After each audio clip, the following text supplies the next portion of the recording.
Hello students, आज हम पढ़ेंगे मैथमेटिक्स का चैप्टर नंबर 1 नंबर सिस्टम। इसका पहला टॉपिक है टाइप्स ऑफ नंबर सिस्टम, जिसके दो टाइप हैं। पहला है Hindu Arabic system of numeration, जिसको हम इंडियन नंबर सिस्टम भी बोलते हैं। दूसरा है हमारा इंटरनेशनल नंबर सिस्टम। तो आइए समझते हैं सबसे पहला वाला इंडियन नंबर सिस्टम। आप एक टेबल देख रहे हैं, इसके ऊपर पीरियड्स दिए गए हैं। तो हमारे इंडियन सिस्टम ऑफ नंबर्स में 4 पीरियड्स होते हैं। पहला है वंस, जिसके अंदर हमारी प्लेसेस आती हैं वंस, टेंस, हंड्रेड्स। फिर दूसरा पीरियड आता है हमारा थाउजेंड्स, जिसके अंदर हमारी प्लेसेस हैं 1000, 10,000। तीसरा हमारा पीरियड आता है लैक्स, जिसके अंदर हमारी प्लेसेस हैं 1 लाख, 10 लाख। चौथा पीरियड है हमारा करोर्स, जिसके अंदर हमारी प्लेसेस हैं 1 crore and 10 crore. Indian number system में हम किसी भी नंबर्स में कॉमा किस तरह से लगाएंगे, और आप याद रखिए कि कॉमा लगाना इज़ वेरी इम्पॉर्टेंट। तो इसमें हमेशा राइट मोस्ट डिजिट से स्टार्ट किया जाता है। पहले 3 डिजिट्स के बाद एक कॉमा, देन 2 डिजिट्स के बाद एक कॉमा, फिर 2 डिजिट्स के बाद एक कॉमा। अब हम इंडियन सिस्टम ऑफ नंबर्स में किसी भी नंबर को किस तरह से रीड करेंगे या फिर राइट करेंगे, उसको सीखेंगे। हमने इसमें एक एग्ज़ाम्पल लिया है और उसको कॉमा लगाकर लिखा है। तो इसको हम देखेंगे कि 3 जो हमारा नंबर है वो टेबल में करोर्स की प्लेस पर आ रहा है। 67 हमारा जो नंबर है वो लैक्स की प्लेस में है, 21 हमारा थाउजेंड्स की प्लेस में, और 394 हमारा वंस की प्लेस में है। तो अब हम इसको किस तरह से पढ़ेंगे? इसको पढ़ा जाएगा 3,67,21,394। अब हम देखेंगे international number system. International number system में 3 पीरियड्स होते हैं। पहला पीरियड है वंस, जिसके अंदर प्लेसेस हैं वंस, टेंस, 100। दूसरा पीरियड होता है थाउजेंड, जिसके अंदर प्लेसेस होती हैं 1000, 10,000 एंड 100,000। थर्ड पीरियड होता है इसमें मिलियंस, जिसमें पहला प्लेस होता है 1 million, second place is 10 millions and third place is 100 millions. अब इंटरनेशनल नंबर सिस्टम में हम किसी भी नंबर को किस तरह से रीड करेंगे और राइट करेंगे, ये सीखेंगे। इसमें इंडियन नंबर सिस्टम की तरह ही इसमें भी हम कॉमास को लगाएंगे। इंडियन नंबर सिस्टम में हमने देखा था कि पहला कॉमा हमारे 3 नंबर्स के बाद लगता है और बाकी के सारे 2 नंबर्स के बाद। मगर इंटरनेशनल नंबर सिस्टम में हमारे कॉमा हमेशा हर 3 डिजिट्स के बाद लगाए जाते हैं। अब इसमें हम वही सेम एग्जाम्पल ले लेते हैं और उसको टेबल में लिख लेते हैं।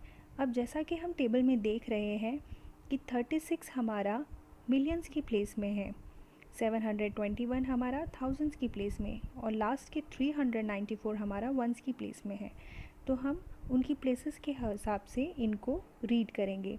जैसे 36,721,394।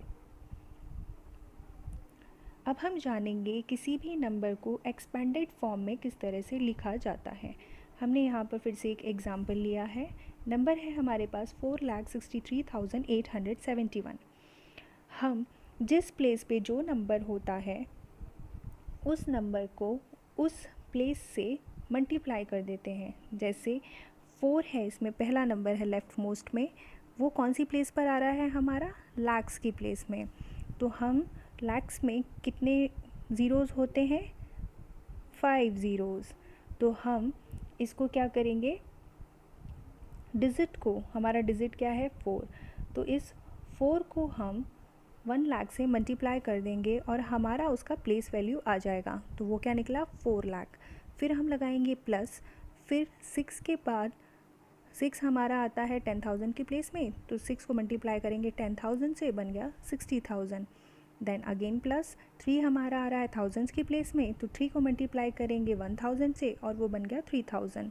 इसी तरह से बाकी नंबर्स लिखेंगे। जैसे इसमें लिखा हुआ है 800 + 70 + 1। अब प्लेस वैल्यू क्या होती है? Place value is the value of digit according to its position in the number such as ones, tens, 100 etcetera. इसका मतलब है प्लेस वैल्यू किसी भी डिजिट की उसकी पोजीशन पर डिपेंड करती है, मतलब वो कौन सी पोजीशन पे है, वंस की पोजीशन पे, टेंस की पोजीशन पे या फिर 100 की पोजीशन पर। इसको समझने के लिए हम एक एग्जांपल ले लेते हैं। नंबर है हमारे पास 346। इसको हमने प्लेस वैल्यू चार्ट में लिख लिया है। 3 आता है हमारी 100 की प्लेस में, 4 आ रहा है हमारे टेंस की प्लेस में और 6 आ रहा है हमारे वंस की प्लेस में। तो हमारा 3 जो 100 की प्लेस में आ रहा है, इसलिए हम इसको 3 को 100 से मल्टीप्लाई कर देंगे और नंबर हमारा बन जाएगा 300। यानी अगर हमसे क्वेश्चन में पूछा जाए कि 346 में जो 3 है उसकी प्लेस वैल्यू क्या है, तो हम इसको लिखेंगे 3 इंटू 100 इज़ इक्वल टू 300, मतलब 300 उसकी प्लेस वैल्यू है। अब क्वेश्चन में जैसे अगर पूछा जाए कि 4 की प्लेस वैल्यू क्या है, तो हम लिखेंगे 4 इंटू 10 इज़ इक्वल टू 40। इसी तरह 6 की प्लेस वैल्यू हो गई 6 इंटू 1 इज़ इक्वल टू 6। अब फेस वैल्यू क्या होता है? तो face value of each digit in a number is same as the digit itself. इसका मतलब है किसी भी डिजिट की फेस वैल्यू वही सेम नंबर होता है। इसको भी हम एक एग्जांपल के थ्रू समझते हैं। एग्जांपल हमने वही सेम लिया है 346। ये हमारा प्लेस वैल्यू चार्ट में लिखा हुआ है।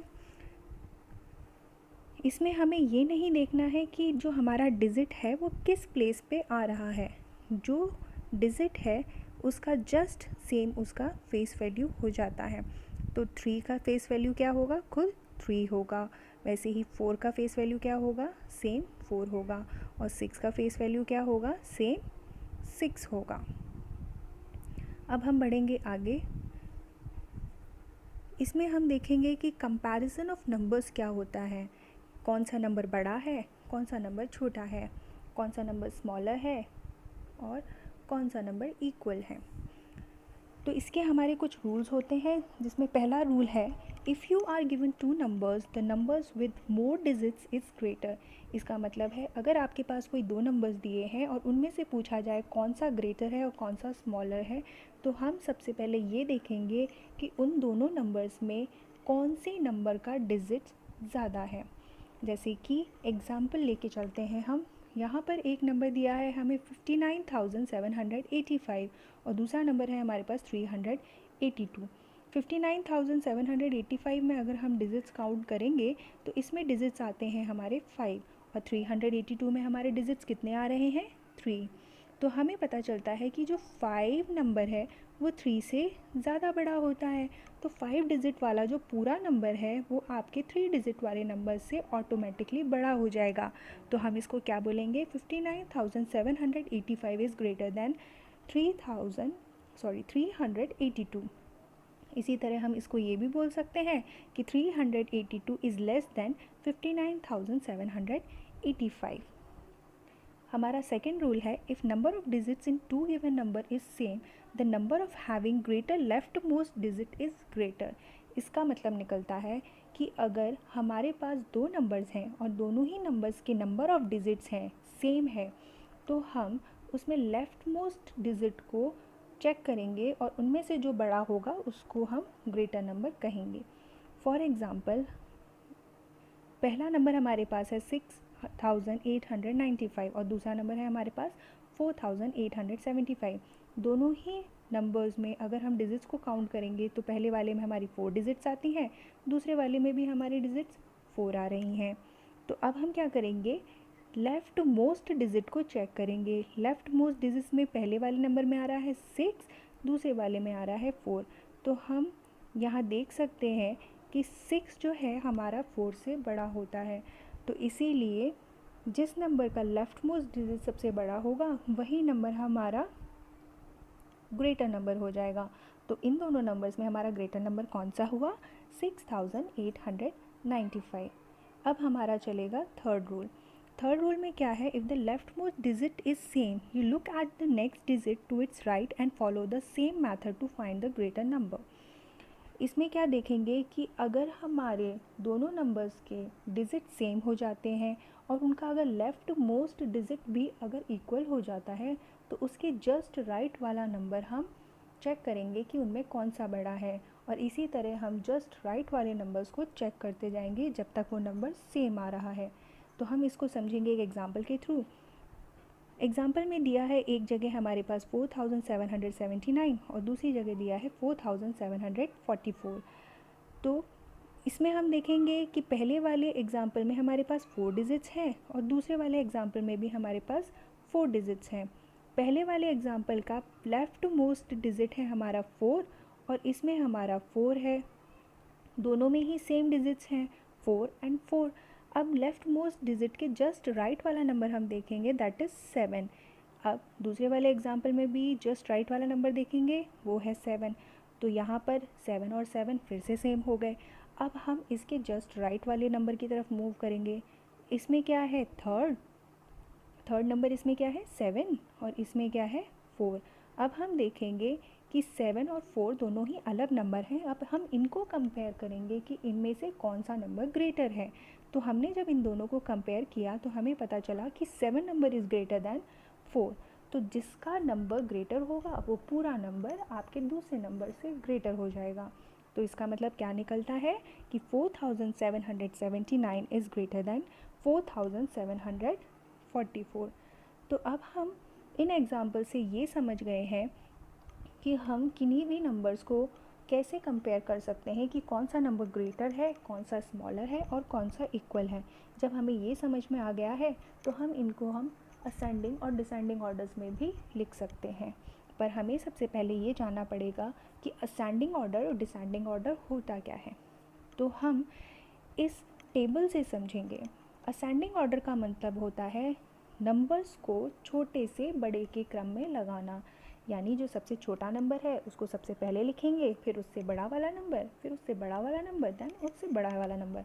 जैसे हम स्क्रीन पे देख सकते हैं, इसमें सबसे पहले नंबर लिखा है 213। अगर हम चेक करेंगे इन 5 नंबर्स में तो 213 हमारा इन 5 नंबर्स में सबसे छोटा नंबर है।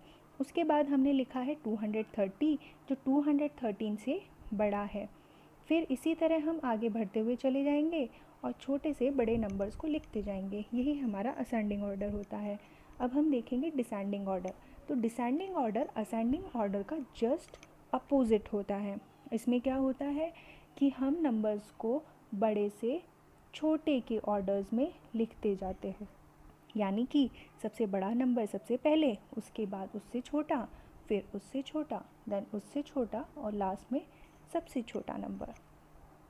आई होप आपको ये वीडियो हेल्पफुल हुई होगी अपने एक्सरसाइजेस को समझने के लिए। अगर कोई और डाउट्स हो तो आप कमेंट करके बता सकते हैं।